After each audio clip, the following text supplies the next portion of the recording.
Greenland, एक नाम जो रहस्य और आश्चर्य का एहसास दिलाता है। यह नाम विशाल बर्फीले परिदृश्यों की छवियों को जोड़ता है, जहां क्षितिज अंतहीन रूप से फैला हुआ प्रतीत होता है, जो आकाश में विलीन हो जाता है। ये अपार सुंदरता की भूमि है, लेकिन कठोर वास्तविकताओं की भी। बर्फ से ढके पहाड़ और जमे हुए परिदृश्य लुभावने और दुर्जय दोनों हैं। ग्रीनलैंड इतना खाली क्यों है? ये सवाल तब उठता है जब विशाल निर्जन बर्फीले मैदानों पर नजर पड़ती है। 56,000 से ज्यादा लोगों की आबादी 8,36,330 वर्ग मील में फैली हुई है। यह पृथ्वी पर सबसे कम घनी आबादी वाला देश है। छोटे गांव और बस्तियां बर्फ के समुद्र में छोटे छोटे बिंदुओं जैसे हैं। इसका उत्तर कई कारकों के मेल में निहित है। भूगोल, जलवायु और इतिहास सभी महत्वपूर्ण भूमिका निभाते हैं। ग्रीनलैंड की चरम आर्कटिक जलवायु और इसकी विशाल बर्फ की चादर द्वीप के अधिकांश भाग को निर्जन बना देती है। बर्फ की चादर, जो द्वीप के लगभग 80% हिस्से को कवर करती है, एक ऐसा वातावरण बनाती है जहां जीवित रहना एक निरंतर चुनौती है। सदियों के इतिहास और सांस्कृतिक अनुकूलन ने इसके लोगों के जीवन को आकार दिया है। इनुइट, जो हजारों वर्षों से यहाँ रह रहे हैं, ने इस कठोर वातावरण में पनपने के अनोखे तरीके विकसित किए हैं। सीमित आर्थिक अवसर और बढ़ता पर्यटन उद्योग इसके अनूठे चरित्र में योगदान करते हैं। मछली पकड़ना अर्थव्यवस्था का एक महत्वपूर्ण हिस्सा बना हुआ है, जबकि पर्यटन भूमि की प्राचीन सुंदरता की एक झलक पेश करता है।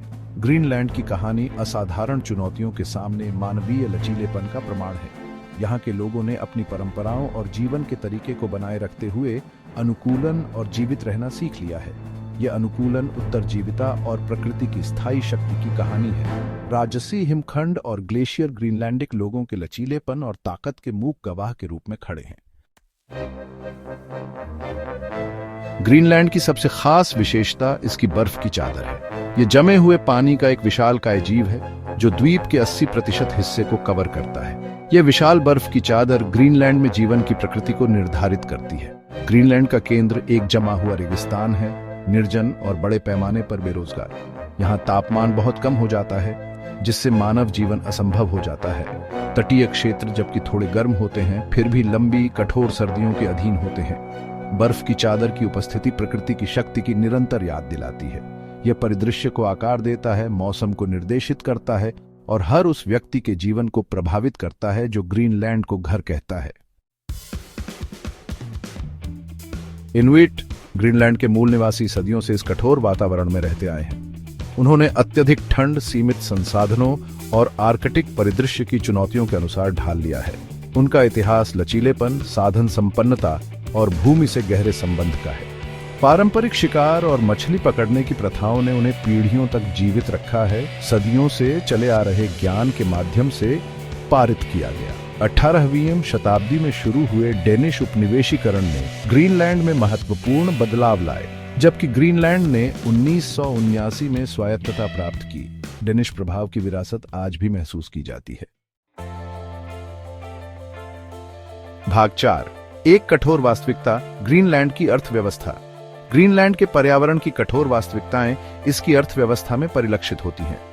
कृषि, उद्योग और पारंपरिक रोजगार के सीमित अवसर आर्थिक अस्तित्व को एक चुनौती बनाते हैं।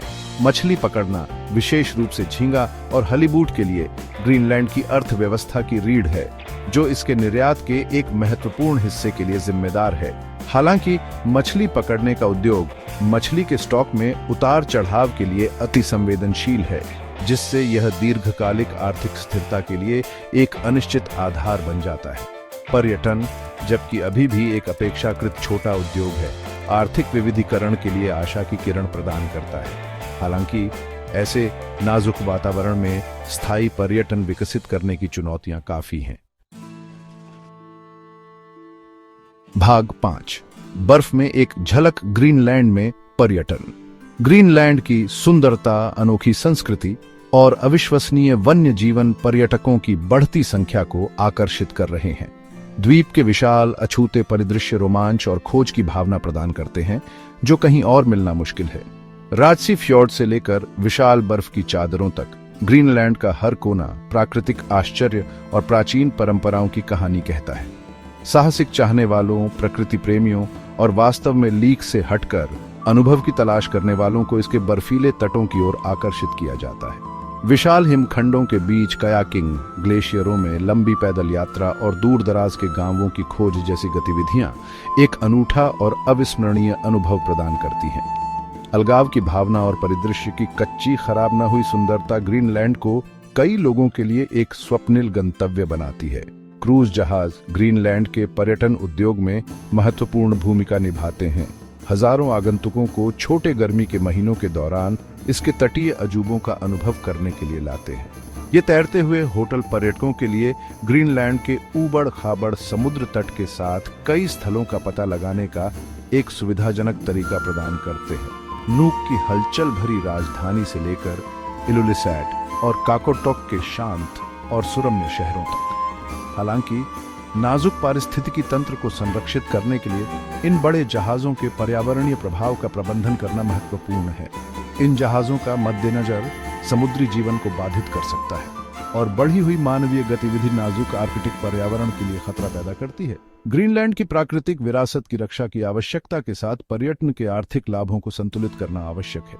जिम्मेदार और स्थायी पर्यटन प्रथाओं का विकास ग्रीनलैंड के लिए अपने प्राचीन पर्यावरण की रक्षा करते हुए पर्यटन के आर्थिक लाभों को प्राप्त करने के लिए आवश्यक होगा। पर्यावरण के अनुकूल आवास, संरक्षण पर जोर देने वाले निर्देशित पर्यटन और समुदाय के नेतृत्व वाले सफाई प्रयास जैसी पहल सही दिशा में कदम है। स्थिरता को प्राथमिकता देकर ग्रीनलैंड यह सुनिश्चित कर सकता है कि उसकी प्राकृतिक सुंदरता और सांस्कृतिक विरासत आने वाली पीढ़ियों के आनंद लेने के लिए संरक्षित रहे। भाग 6, खालीपन की दुनिया, ग्रीनलैंड की तुलना। ग्रीनलैंड का कम जनसंख्या घनत्व, जबकि हड़ताली है, पूरी तरह से अद्वितीय नहीं है। दुनिया के अन्य हिस्से जैसे मंगोलिया, नामीबिया और ऑस्ट्रेलिया में भी बहुत कम लोगों के साथ विशाल भूमि है। ये कम आबादी वाले क्षेत्र अक्सर समान चुनौतियों को साझा करते हैं, जैसे कठोर जलवायु, सीमित आर्थिक अवसर और विशाल दूरियों की आवश्यकता। हालांकि प्रत्येक क्षेत्र की अपनी अनूठी कहानी होती है जो उसके इतिहास, संस्कृति और पर्यावरण से आकार लेती है। ग्रीनलैंड का चरम वातावरण इसके सांस्कृतिक और ऐतिहासिक संदर्भ के साथ इसे मानव अनुकूलन और लचीलेपन में वास्तव में असाधारण केस स्टडी बनाता है। भाग 7, एक अनिश्चित भविष्य, जलवायु परिवर्तन और ग्रीनलैंड। ग्रीनलैंड का भविष्य वैश्विक जलवायु संकट से अटूट रूप से जुड़ा हुआ है। जैसे जैसे तापमान बढ़ता है, सहस्राब्दियों से ग्रीनलैंड को ढकने वाली बर्फ की चादरें अभूतपूर्व दर से पिघल रही हैं। बर्फ की चादर का पिघलना, जबकि संभावित रूप से निवास और संसाधन निष्कर्षण के लिए नए क्षेत्रों को खोल रहा है, महत्वपूर्ण जोखिम भी पैदा करता है। बर्फ का तेजी से नुकसान समुद्र के बढ़ते स्तर में योगदान देता है, जिसका दुनिया भर के तटीय क्षेत्रों पर विनाशकारी प्रभाव पड़ सकता है। समुद्र का बढ़ता स्तर न केवल ग्रीनलैंड में बल्कि विश्व स्तर पर तटीय समुदायों के लिए खतरा है। इन समुदायों को बाढ़, कटाव और अपने घरों और आजीविका के नुकसान का खतरा है। इस बीच बदलते मौसम के पैटर्न पारंपरिक शिकार और मछली पकड़ने की प्रथाओं को बाधित करते हैं। स्वदेशी समुदाय जो पीढ़ियों से इन प्रथाओं पर निर्भर रहे हैं, अपने जीवन के तरीके को बनाए रखना मुश्किल होता जा रहा है। ग्रीनलैंड के पारिस्थितिकी तंत्र का नाजुक संतुलन खतरे में है। ठंडे, कठोर वातावरण के अनुकूल वन्यजीव जीवित रहने के लिए संघर्ष कर रहे हैं, क्योंकि उनके आवास बदल रहे हैं और खाद्य स्रोत दुर्लभ हो रहे हैं, और इसके परिणाम दूरगामी हैं। ग्रीनलैंड के पर्यावरण पर प्रभाव हमारे ग्रह के सामने आने वाली व्यापक चुनौतियों का एक सूक्ष्म जगत है। ग्रीनलैंड हमारे ग्रह की परस्पर संबद्धता की कड़ी याद दिलाता है। यहाँ हो रहे परिवर्तन अलग थलग नहीं है, वे जलवायु परिवर्तन के वैश्विक पैटर्न का हिस्सा हैं जो हम सभी को प्रभावित करता है, और जलवायु परिवर्तन से निपटने के लिए सामूहिक कार्रवाई की तत्काल आवश्यकता है। दुनिया भर के लोग कार्रवाई करने के महत्व को पहचानने लगे हैं, लेकिन अभी बहुत कुछ किया जाना बाकी है। इस बर्फीले विशालकाय का भाग्य अधर में लटका हुआ है। आज हम जो निर्णय लेते हैं वह यह निर्धारित करेगा कि ग्रीनलैंड के ग्लेशियर पिघलते रहेंगे या हम इस प्रक्रिया को धीमा कर सकते हैं और इस अनूठे वातावरण को संरक्षित कर सकते हैं, और इसका भविष्य अनिश्चित बना हुआ है। ग्रीनलैंड की कहानी हम सभी के लिए जलवायु परिवर्तन से निपटने और आने वाली पीढ़ियों के लिए हमारे ग्रह की रक्षा के लिए मिलकर काम करने का आह्वान है।